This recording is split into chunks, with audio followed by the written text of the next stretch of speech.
저는 도서출판 김문당의 표준품셈 강의를 담당하게 된 안요한 강사입니다. 저는 건축직 공무원으로 37년을 근무하다가 4년 전에 퇴직을 하였습니다. 그 전에 제가 공무원 생활을 할 때는 CAD가 없던 시절이었습니다. 그래서 연필로 도면을 그리고 공무원이 직접 도면, 시방서, 산출근거서, 원가계산서 등 설계도서를 직접 작성을 해가지고 발주하던 시절이었어요. 그래서 처음 표준품셈을 접하는 사람들에게 어떻게 하면 표준품셈을 잘 이해하고 적용할 수 있는지에 대해서 공부하고 연구하고 교육 자료를 만들어서 품셈에 대한 온라인 강의나 오프라인 강의를 그동안 실시하여 왔습니다.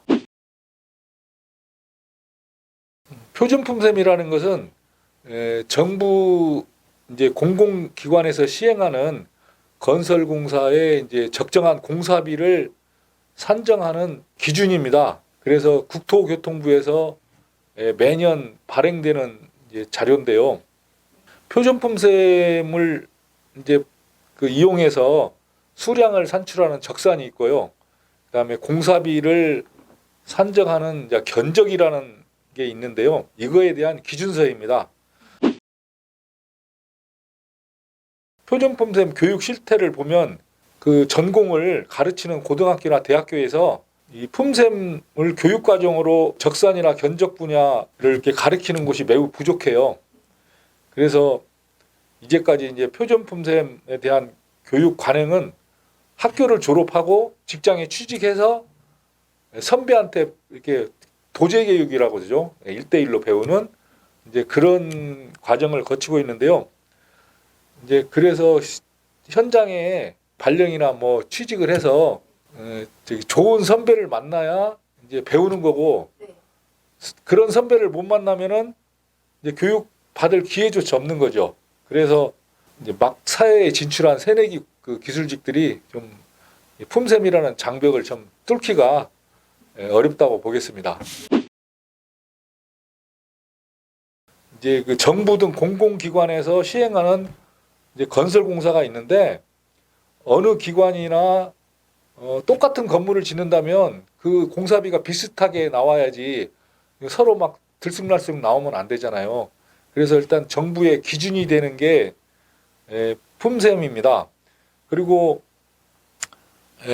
어떤 기업에서 제품을 생산하면 생산 원가를 정하는 것이 중요하듯이 건축물을 설계해서 지을 때 그 공사비가 얼마나 들어가는지 그게 모체가 되는 이 품셈을 꼭 배워야 한다고 생각합니다. 먼저 그 공사비를 산출을 직접 하시는 견적사무실 직원들, 그 다음에 공사를 이제 발주하고 감독 업무를 하시는 국가나 지방자치단체 공무원들, 그 다음에 공기업에 다니는 직원들, 그 다음에 이제 현장에서 내역서를 보고 공사를 진행하는 건설회사 현장 소장님들, 그 다음에 관공사의 공무를 담당하시는 직원분들이 필요하고요. 또 설계사무소의 건축사님, 그 다음에 그 건축사 이제 되기 전에 이제 설계를 직접 하시는 담당 직원분들, 그 다음에 이제 그 건설사업 관리라고 그러죠. 감리하시는 분들, 이런 분들, 하여간 그 건설공사의 공사비를 산정하는 모든 분들이 품셈을 배워야 한다고 생각합니다. 이제 건축 관련 업무를 수행하는 이제 그 공무원들이나 직장에 취직을 하면 보통 베테랑이 된다 그러면 한 5 내지 10년을 근무해야 좀 인정받는 베테랑이 돼요. 그런데 본품셈을 공부하고 그 직장에 들어갔을 때 2, 3년이면 그 5 내지 10년 걸렸던 그 베테랑 그런 직원의 능력을 2 내지 3년 만에 도달할 수가 있는 거죠. 그래서 이제 맡은 공사를 원활히 수행하고 설계도서를 검토하는 이제 능력이 향상되고 원활한 업무 추진으로 직장 내에서 인정받는 이제 직원이 되는 거죠.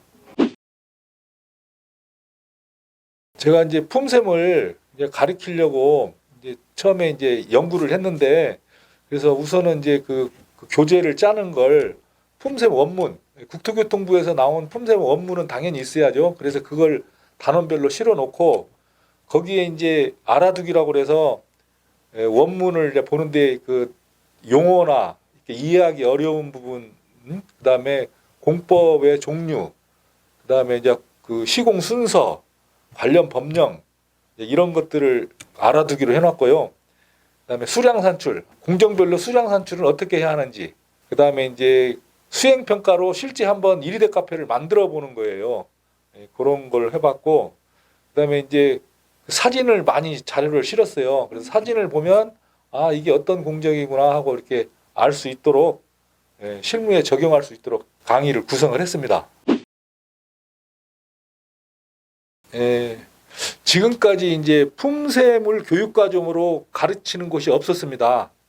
그래서 대한민국 최초로 제가 품샘을 가르친다는 그 자부심과 선두주자로서 기술인들이 어떻게 하면 빨리 그 실무에 적응하고 창의적인 업무 능력을 발휘할 건가, 이렇게 해서 이 품샘 교육을 어느 한 교과과정 커리큘럼 하는데 그 차별을 뒀습니다. 그래서 다른 데서 하지 않는 강의를 이제 제가 처음 만든 거죠. 그래서 표준 품샘을 활용하는 이제 기술인들에게 효과적인 활용과 올바른 적용을 위해서 교육할 수 있도록 노력하겠습니다.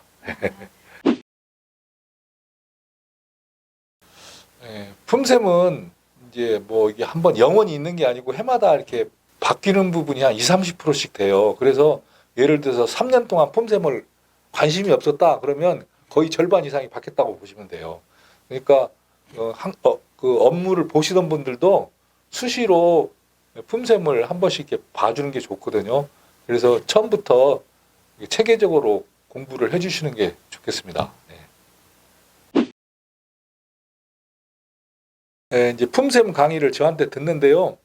이 품샘도 분야별로 난이도가 좀 있어요. 품샘이 쉽게 익힐 수 있는 게 있고 좀 어려운 분야도 있거든요. 그래서 이제 난이도별로 공부를 해야지 어떤 단원을 갑자기 막 공부하면 머릿속에 안 들어가요. 그래서 그 공부할 수 있는 그 순서나 요령을 제가 게시판에다 올려놓을 테니까 그 게시판을 보시고 그 순서에 맞게 공부를 해주시면 효과적인 공부가 되겠습니다. 그리고 또 공부하시다가 잘 모르는 부분이나 업무를 하시다가 막히는 부분이 있으면 언제든지 이제 뭐 게시판을 통해서든지 전화를 통해서 질문해 주시면 성의껏 답변해 드리겠습니다.